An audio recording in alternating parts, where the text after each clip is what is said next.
Hello मेरे YouTube family, नमस्कार, प्रणाम, हर हर महादेव। मैं रूबी कुमारी आप सभी को अपने यूट्यूब चैनल पे स्वागत करती हूँ। आप सभी को मेरा प्रणाम। जो लोग मेरे चैनल पर नए हो प्लीज़ मेरे चैनल को सब्सक्राइब कर दीजिएगा।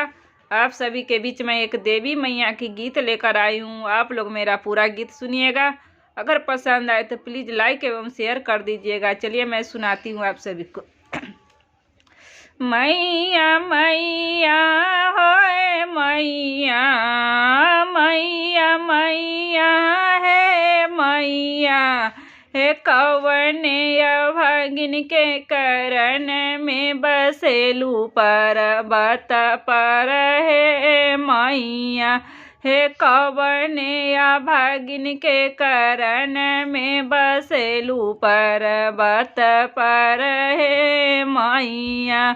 नीचे मैया तू त चुंदरी चढ़ई ती, नीचे मैया तू त चुंदरी चढ़ई, हे ऊपर चढ़त डर लागे बसेलू पर्वत पर है मैया, हे ऊपर चढ़त डर लागे बसेलू पर्वत पर है मैया। मैया मैया है मैया, मैया मैया है मैया, हे कौने अभागिन के करन में बसेलू पर्वत पर है मैया, हे कौने अभागिन के करन में बसेलू पर्वत पर है मैया। नीचे मैया तू त सिंदूरा चढ़ई ती, नीचे मैया तू त सिंदूरा चढ़ई, हे ऊपर चढ़त पैर थकेला बसेलू पर्वत पर है मैया, हे ऊपर चढ़त पैर दुखेला बसेलू पर्वत पर है मैया।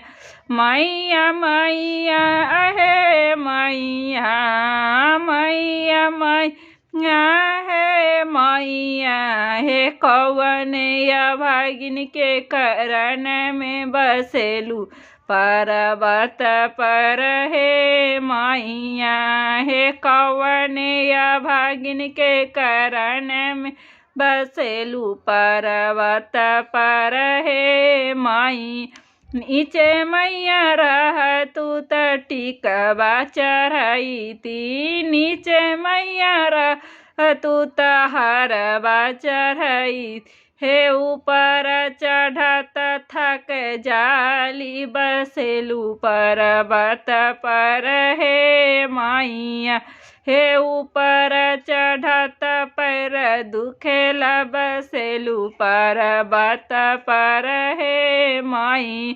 नीचे मैया तू त ओरहुल चढ़ई ती, नीचे मैया तू त खोइचा तू भरती, हे ऊपर चढ़त डर लागे बसेलू पर्वत पर है मैया, हे ऊपर चढ़त डर लागे बसेलू पर्वत पर है मैया।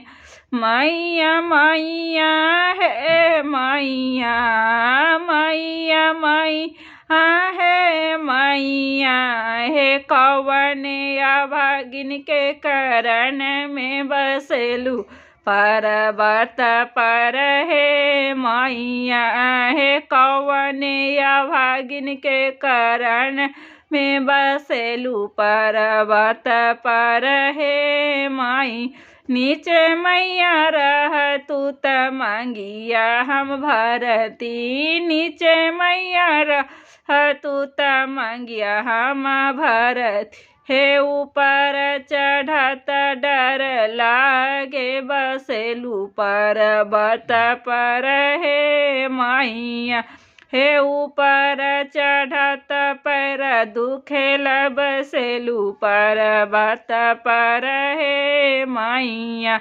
आप सभी को मेरा भजन के देवी माता का गीत कैसा लगा प्लीज़ कमेंट बॉक्स में बताइएगा।